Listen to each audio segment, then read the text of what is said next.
Friends, welcome to रोशन की class YouTube channel. आप सभी का आज की इस करंट अफेयर की वीडियो में एक बार फिर से बहुत बहुत स्वागत है। आज हम यहाँ पे देखने वाले हैं 18 मार्च 2021 के टॉप करंट अफेयर्स, जो कि आपके एग्जाम्स के लिए काफ़ी हेल्पफुल होंगे। चाहे आप एग्जाम्स की तैयारी कर रहे हैं रेलवे की, चाहे आप बैंकिंग की कर रहे हैं, या फिर आप एसएससी की तैयारी कर रहे हैं, या फिर आप super TET, UP TET, C TET की तैयारी कर रहे हैं, तो आपको पता होना चाहिए कि करंट अफेयर हर एग्जाम में पूछा जाता है। तो रेगुलर बेसिस पे करंट अफेयर की वीडियो देखा करिए। यहाँ पे मैं इंपॉर्टेंट करंट अफेयर लेके आता हूँ, जिससे आप लोग रेगुलर बेसिस पे अपडेट हो जाया करिए। और अगर ये करंट अफेयर आपको चाहिए, नीचे डिस्क्रिप्शन बॉक्स में जाइएगा इसकी पीडीएफ, तो इसकी पीडीएफ जाके वहाँ पे डिस्क्रिप्शन बॉक्स में फ्री है, डाउनलोड कर सकते हैं आप। अब चलते हैं आज की इस वीडियो के ऊपर।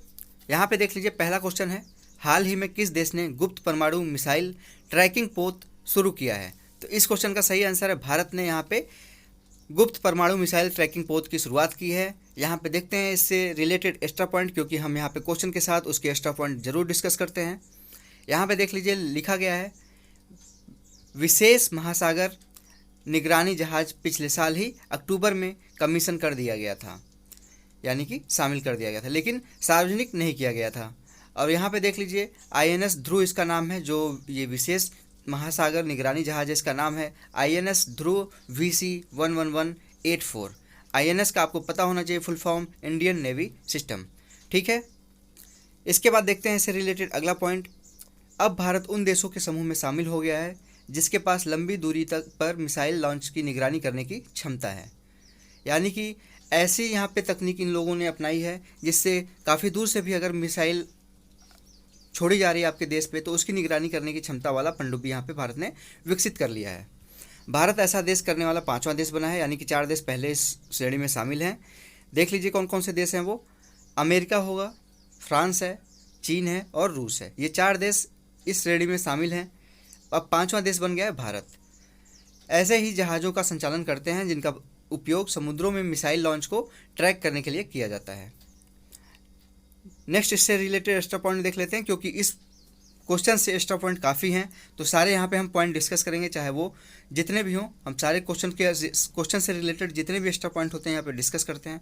तो यहाँ पे देख लीजिए, लिखा गया है, राष्ट्रीय तकनीक अनुसंधान संगठन यानी कि NTRO रक्षा अनुसंधान और विकास संगठन और भारतीय नौसेना के द्वारा संयुक्त रूप से संचालित किया जाएगा। NTRO का फुल फॉर्म होता है नेशनल टेक्निकल रिसर्च ऑर्गेनाइजेशन। इसकी स्थापना की गई थी 2004 में, कहाँ पे? नई दिल्ली में। इसके प्रेजेंट टाइम में जो हेड हैं उनका नाम है अनिल धस्माना। इंडियन नेवी यानी कि भारतीय नौसेना की जो स्थापना है वो आपको पता होना चाहिए, 26 जनवरी 1950 को की गई थी। प्रेजेंट टाइम में इसके चीफ हैं एडमिरल करमवीर सिंह। तो प्रेजेंट टाइम में आपसे चीफ पूछ सकता है इंडियन नेवी का, और इंडियन नेवी की स्थापना कब हुई, ये सारी चीज़ें पूछी जा सकती हैं आपसे। बढ़ते हैं अगले क्वेश्चन की तरफ। यहाँ पे देख लीजिए, नेक्स्ट क्वेश्चन है, हाल ही में 2020 के लिए इंडियन हेल्थ प्रोफेशनल अवार्ड के 5वें संस्करण का आयोजन कहाँ किया गया? तो इसका आयोजन किया गया है मुंबई में, 5वें संस्करण का। किसका? Indian health professional award.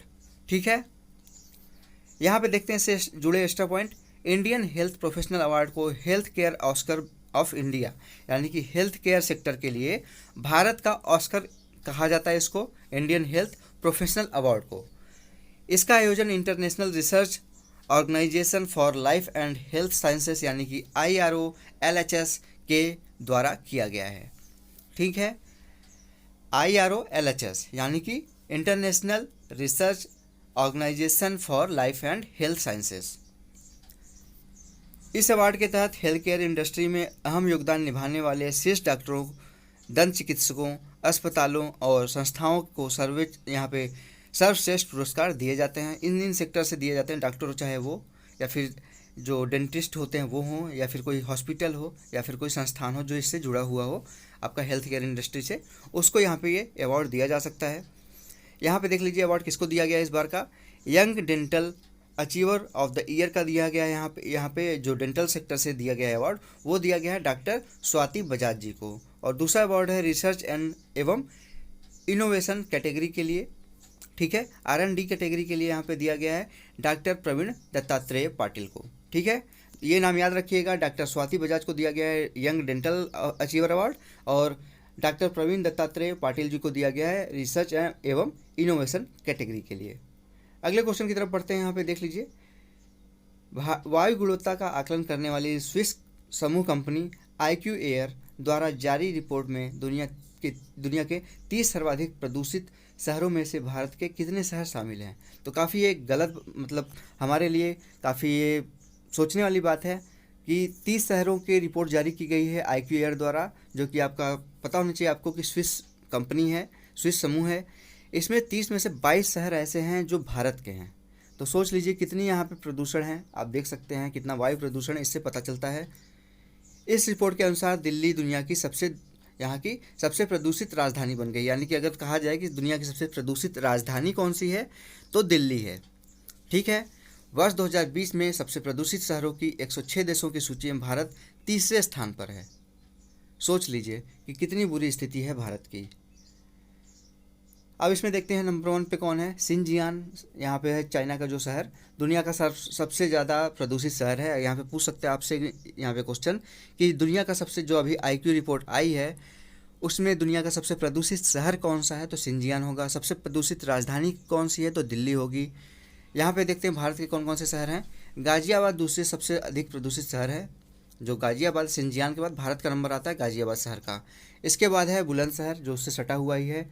Noida, greater Noida, ये जो बुलंदशहर है, नोएडा है, ग्रेटर नोएडा है और गाजियाबाद है, ये आपके एक दूसरे के पास पास ही हैं। तो यहाँ पे आप जाहिर सी बात है, अगर कोई शहर प्रदूषित है तो उसके पास का शहर तो प्रदूषित होगा ही थोड़ा बहुत, ये तो सिंपल सी बात है। उसके बाद कानपुर है, यहाँ पे लखनऊ है, भिवाड़ी है और दिल्ली है। तो यहाँ पे देख लीजिए 4 आपके नीचे आ गए, कानपुर, लखनऊ, भिवाड़ी और दिल्ली। और ऊपर आपके जो नोएडा के आसपास के शहर हैं, गाजियाबाद, बुलंदशहर, नोएडा और ग्रेटर नोएडा। भारत में वायु प्रदूषण के प्रमुख स्रोतों में परिवहन, यहाँ पे बायोमास बर्निंग, बिजली उत्पादन, उद्योग, कंस्ट्रक्शन, अपशिष्ट दहन और पराली जलाना शामिल है। ये मुख्य कारण है वायु प्रदूषण के। इनके लिए PM 2.5 प्रदूषक स्तर का मूल्यांकन किया गया। देश में 5 सर्वाधिक प्रदूषित शहर कौन कौन से हैं? दिल्ली, गाजियाबाद, बुलंदशहर, बिसरख, जलालपुर और नोएडा। ठीक है, ये 5 शहर हैं। दिल्ली पहला हो गया, गाजियाबाद दूसरा हो गया, बुलंदशहर तीसरा हो गया, बिसरख, जलालपुर चौथा हो गया और नोएडा 5वां हो गया। इसमें से अगर पूछा जाए कि सबसे ज़्यादा प्रदूषित कौन सा शहर है तो गाजियाबाद है। आगे बढ़ते हैं अगले क्वेश्चन की तरफ। हाल ही में केन्या और सोमालिया के बीच किस महासागर को लेकर विवाद हुआ? तो यहाँ पे हिंद महासागर में उनके बॉर्डर, यानी कि जो उनका बॉर्डर एरिया था उसको लेकर विवाद हुआ था। केन्या ने यहाँ पे क्या किया है, ICJ जो हेग में है उसके फैसले को मानने से मना कर दिया था। यानी कि यहाँ पे जो इंटरनेशनल कोर्ट ऑफ जस्टिस है उसके फैसले, उसने जो फैसला सुनाया था उसको केन्या ने मानने से मना कर दिया। अब यहाँ पे देखते हैं केन्या से रिलेटेड कुछ इंपॉर्टेंट फैक्ट, क्योंकि क्वेश्चन में केन्या है और तो उसके बारे में ज़रूर पूछ सकता है। तो केन्या के बारे में देख लीजिए। केन्या की राजधानी है नैरोबी, राष्ट्रपति हैं यहाँ पे उरुहु किनियता और मुद्रा है फिनियल सिलिंग। ठीक है, तीनों चीज़ें यहाँ पे देख ली हैं, राष्ट्रपति के बारे में, केन्या के राजधानी के बारे में और केन्या की मुद्रा के बारे में। अब देख लेते हैं ICJ क्या है।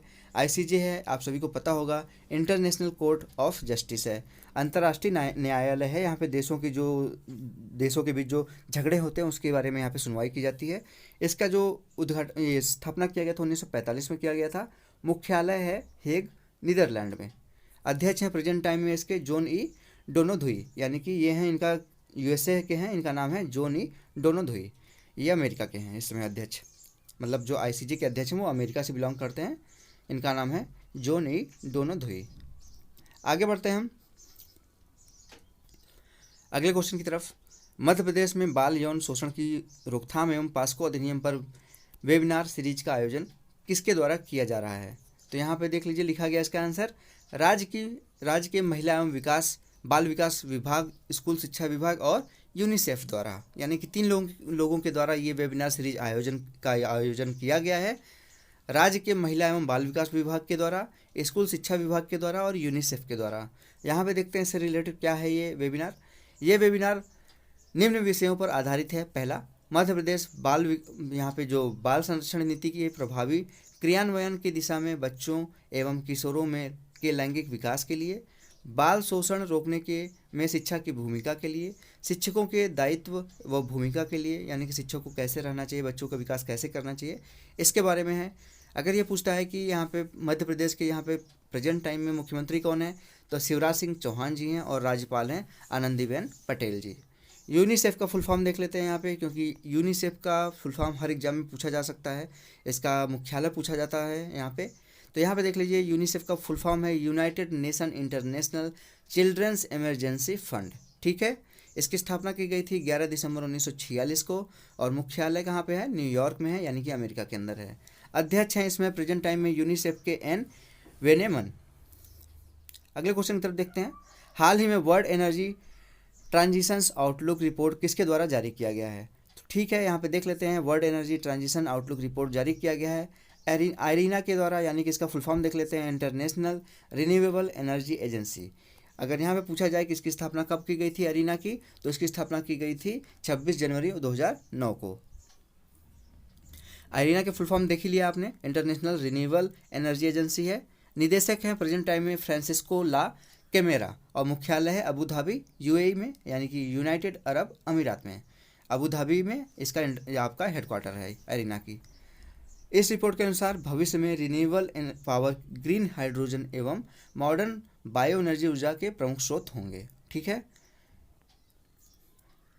रिपोर्ट में कहा गया कि कोविड-19 संकट में देशों को रिन्यूएबल एनर्जी की तरफ शिफ्ट करने का बेहतर मौका दिया गया है, यानी कि जो रिन्यूएबल एनर्जी होती है जिसको हम बार बार नवीकरणीय, जो नवीन मतलब उसको रिसाइकिल कर सकते हैं, उस तरफ हमको बढ़ना चाहिए। नेक्स्ट क्वेश्चन है, किस राज्य ने योग के प्रचार, नियमन, प्रशिक्षण के लिए योग आयोजन, यहाँ पे आयोग स्थापित करने के लिए एक विधेयक पारित किया है? यानी कि योग के प्रचार के लिए, नियमन के लिए और प्रशिक्षण के लिए एक विधेयक पारित किया गया है, किस राज्य सरकार द्वारा? तो इस चीज़ को स्थापित करने के लिए हरियाणा राज्य सरकार ने एक विधेयक पारित किया है। हरियाणा योग आयोग स्थापित करने के लिए योग आयोग बिल 2021 को विधानसभा में पारित किया गया है। मुख्यमंत्री हैं प्रेजेंट टाइम में यहाँ पे हरियाणा के मनोहर लाल खट्टर जी। राज्यपाल हैं सत्यदेव नारायण आर्य जी हरियाणा के। अगले क्वेश्चन की तरफ बढ़ते हैं। हाल ही में राष्ट्रीय औषधि पादप बोर्ड NMPB ने देश के विभिन्न क्षेत्रों में कितने क्षेत्रीय सह सुविधा केंद्र RCFC स्थापित किए हैं? तो यहाँ पे 7 क्षेत्रीय सह सुविधा केंद्र स्थापित किए गए हैं, यानी कि रीजनल कम फैसिलिटेशन सेंटर्स यहाँ पे स्थापित किया गया है 7। ठीक है, यहाँ पे इसका फुल फॉर्म देख लेते हैं। NMPB का फुल फॉर्म है नेशनल मेडिसिनल प्लांट बोर्ड, यानी कि राष्ट्रीय औषधि पादप बोर्ड। ये किसके अंतर्गत आता है? मिनिस्ट्री ऑफ आयुष, और ये इस समय प्रेजेंट टाइम में मिनिस्टर हैं आयुष मंत्रालय के श्रीपद येसो नायक जी। श्रीपद येसो नायक जी आयुष मंत्रालय के मंत्री हैं। आयुष मंत्रालय के यहाँ पे देख लेते हैं फुल फॉर्म, आयुर्वेद और प्राकृतिक चिकित्सा, यूनानी, सिंध और होम्योपैथी। आयुष का फुल फॉर्म हो गया। महाराष्ट्र में माइक्रो स्मॉल एवं, अगला क्वेश्चन है, महाराष्ट्र में micro small and medium enterprises यानी कि MSME के लिए कौन सा शहर सबसे पसंदीदा स्थान बन गया है? तो ये महाराष्ट्र का पुणे शहर बन गया है। पुणे शहर MSME के यहाँ पे सबसे ज़्यादा यहाँ पे लोकप्रिय, यानी कि MSME की लोकप्रिय स्टेट यानी कि शहर में ये बन गया है पुणे। अगला पॉइंट इससे रिलेटेड देख लेते हैं। महाराष्ट्र औद्योगिक विकास निगम द्वारा लगाए गए क्षेत्रों में पुणे ने सबसे बड़े निवेश को आकर्षित किया है। जो पुणे शहर है, अगर उससे पूछा जाए कि पुणे आपका जो MSME के सबसे लिए पसंदीदा शहर कौन सा है, तो वो पुणे शहर होगा। और अगर यहाँ पे मुख्यमंत्री के बारे में पूछा जाए कि महाराष्ट्र के मुख्यमंत्री कौन है प्रेजेंट टाइम में, तो यहाँ पे हैं उद्धव ठाकरे जी। और राज्यपाल कौन है इस प्रेजेंट टाइम में महाराष्ट्र के? भगत सिंह कोश्यारी जी। अगले क्वेश्चन की तरफ बढ़ते हैं। खबरों में रही एनर्जी स्वराज यात्रा की शुरुआत किसने की है? तो ये यात्रा इसलिए खबर में रही है क्योंकि ये 11 साल की यात्रा कही जा रही है कि 11 साल लंबी यात्रा होगी। इसको शुरू किया है प्रोफेसर चेतन सिंह सोलंकी, जो कि आपके IIT बॉम्बे के प्रोफेसर रहे हैं। एनर्जी स्वराज यात्रा 11 वर्ष लंबी यात्रा है। उद्देश्य क्या है इसका? सोलर पावर के बारे में जागरूकता फैलाना एवं एनर्जी स्वराज को एक जन आंदोलन के रूप में देना, इस जन आंदोलन के रूप में बदलना। 11 वर्ष की इस यात्रा को प्रोफेसर सोलंकी एक सोलर एनर्जी से चलने वाली बस में पूरा करेंगे। इस यात्रा को सोलर वास भी कहा गया है। 11 वर्ष लंबी यात्रा है तो इसको सोलर वास, इसकी वजह से इसको सोलर वास कह दिया गया है।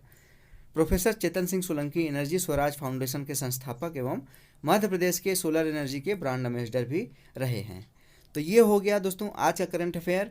आशा करता हूँ आप लोगों को आज के करंट अफेयर पसंद आए होंगे। यहाँ पे मैंने पूरी कोशिश की है कि आप लोगों को डिटेल में करंट अफेयर बता सकूँ, जिससे आप लोगों को कोई न कोई चीज़, अगर आपके एग्जाम में क्वेश्चन पूछता है तो उसकी कोई न कोई चीज़ याद रहे और आप उसको आसानी से कर सकें। अगर ये पीडीएफ आपको चाहिए तो नीचे डिस्क्रिप्शन बॉक्स में जाके डाउनलोड कर सकते हैं, बिल्कुल फ्री है। और अगर वीडियो अच्छी लगी हो तो प्लीज़ इस वीडियो को लाइक ज़रूर करिएगा दोस्तों। और ऐसी रेगुलर बेसिस पे आप लोग करंट अफेयर की वीडियो के लिए, करंट अफेयर की पीडीएफ के लिए नीचे रोशन की क्लास यूट्यूब चैनल है, उसको लाल कलर का बटन है, उस पर क्लिक करके सब्सक्राइब कर दीजिए और साथ ही साथ बेल आइकन दबा दीजिए। तो फ्रेंड्स, मिलते हैं नेक्स्ट वीडियो में, तब तक के लिए आप लोगों का बहुत बहुत धन्यवाद। जय हिंद, वंदे मातरम।